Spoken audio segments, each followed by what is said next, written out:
Next in building your financial independence is to keep strict accounts. Don't let yourself or anyone else talk you out of keeping strict accounts. You've got to know exactly where it comes from. You've got to know exactly where it's all going. Don't fall into the I don't know where it all goes trap. Don't fall into that. It just gets away from me. No, keep strict accounts. It's much easier than it used to be with personal computers and so many households and the software that's readily available. It's as easy as entering your deposits and checks and receipts, and the computer will tell you exactly where you stand. And it does more than that. If you're really wondering where it all goes, the computer will tell you that too. Most of the programs let you categorize your expenditures. Print it out, and you'll know exactly by category where it all goes. And when it's right there in front of you, you'll be able to evaluate what you're buying and what you're wasting. Take that wasting part and add it to one of your capital funds. It'll get you there that much faster. And here's another part of building your financial independence. It's a matter of attitude. First is philosophy about money. Second is attitude about money. Here's the best attitude. All of us must pay for democracy and freedom and free enterprise and a marketplace and a country second to none with gifts brought here from all over the world. I finally became a happy taxpayer once I was educated. You say, well, they misuse it. What do you care? That's not going to make any difference in your future, is it? That's not going to greatly reduce your chances to become rich and powerful. It shouldn't make any difference at all whether they misuse it or not. Sure, we need to vote well so the country is run as well as possible, and there's as level a playing field as possible, but what if there isn't? I'm telling you, you can't base your life on that. Vote well and then chart your own course. Vote well and take charge of your own life. We've all got to pay. And after you pay your taxes, pay yourself first. Take care of the stuff off the top first and learn to live off the rest. Make your investments, whatever size they are, before you pay your bills. Give to charity before you buy the extra things you want. A man I know has an MBA from Harvard and an engineering degree from MIT. Smart guy. Semi-retired now and doing what he likes best, teaching. He teaches college courses in economics and business planning.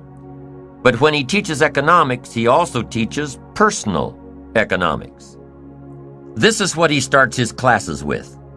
Decide how you want to live now versus how long you want to work. Decide how you want to live now versus how long you want to work. This means if you want to spend everything you make now, you'll have to work longer and harder.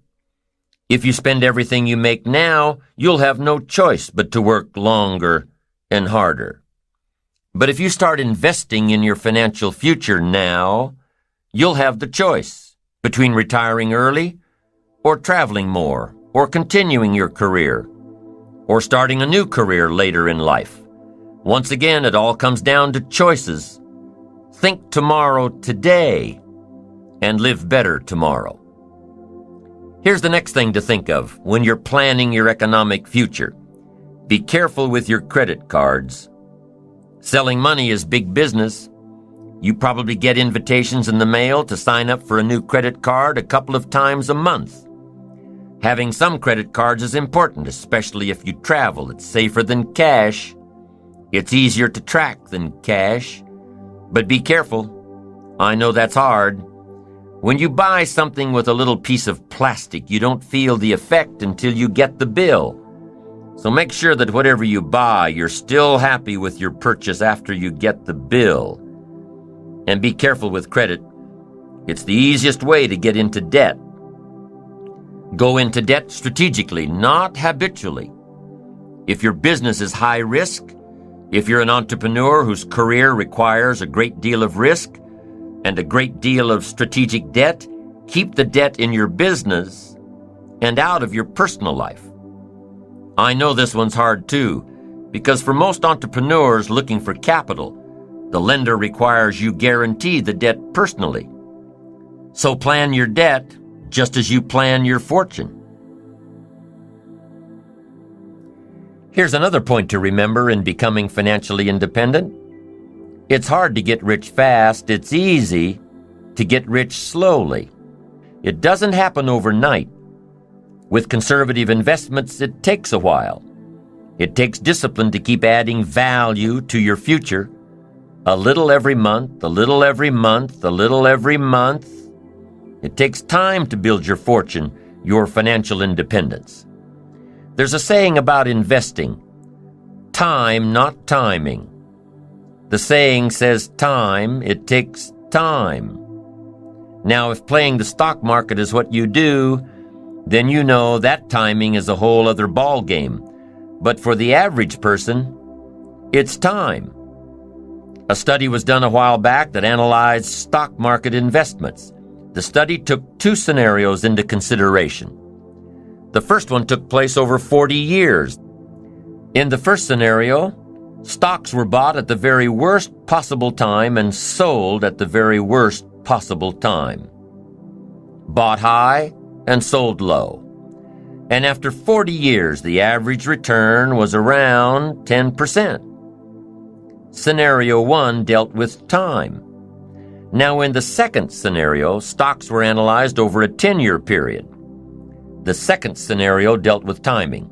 Stocks were purchased at the best possible time and sold at the best possible time. After 10 years, the average return was around 10%. Be patient in building your financial independence. It will come small steps at a time, little advantages after little advantages.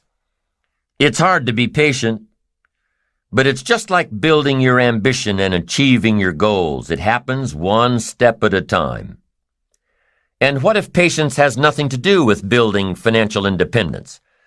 What about those trust fund babies that are handed their financial independence on a silver platter, never having to work a day in their lives? First car is a Porsche. First house is a mansion. First job is at daddy's company. What about those people born rich? Some guy says, "It isn't fair that I'm working like crazy all day, all week, all month, all my life. It just isn't fair. I'll never have that kind of money." Well, some things aren't fair. Inheriting money. But what does that have to do with you, really? If your goal is to have greater financial independence than some of those you know, then you'd better start working harder and smarter on your goals, your own visions, and stop pondering what's fair and what isn't. Start examining what's keeping you back instead of what's keeping them ahead. Start looking at what you're doing. Start looking at you instead of it. There are plenty of stories and examples and experiences of people who began their careers destitute and had enough resolve to do it until they had more than they ever dreamed of. Study the experiences of others who built their way to the top instead of those who were born there. And what if you decided you had to be rich? What if you really followed the power of your ambition and your life started turning around?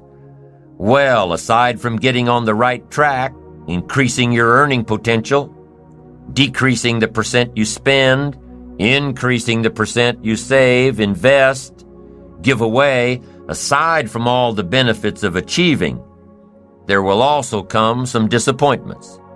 Disappointments in the circle of friends you started with.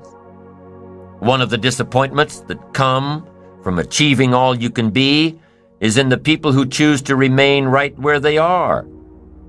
They will chastise you for your accomplishments. They will abandon you for trying to become better. They will remain behind and say, "Boy, he's forgotten us now that he lives so well." And they'll probably say more than that. They'll probably gather in their little group and say all sorts of things to justify their own mediocrity. But remember, those who choose to stay behind have chosen their own path. an average path, a path of mediocrity. And those who have climbed above the crowd almost always wish they could return to their earlier friends, to embrace them in friendship and love, and try to help them get out of their ruts, to share ideas of hope and inspiration. But it rarely happens. Jealousy builds a big wall, one that is almost impossible to break down. So as you change, your life will change, your friends will change, your circle of influence will change. And that's part of achievement and ambition and success, an ever-changing process required to become the person worthy of reaching your goals.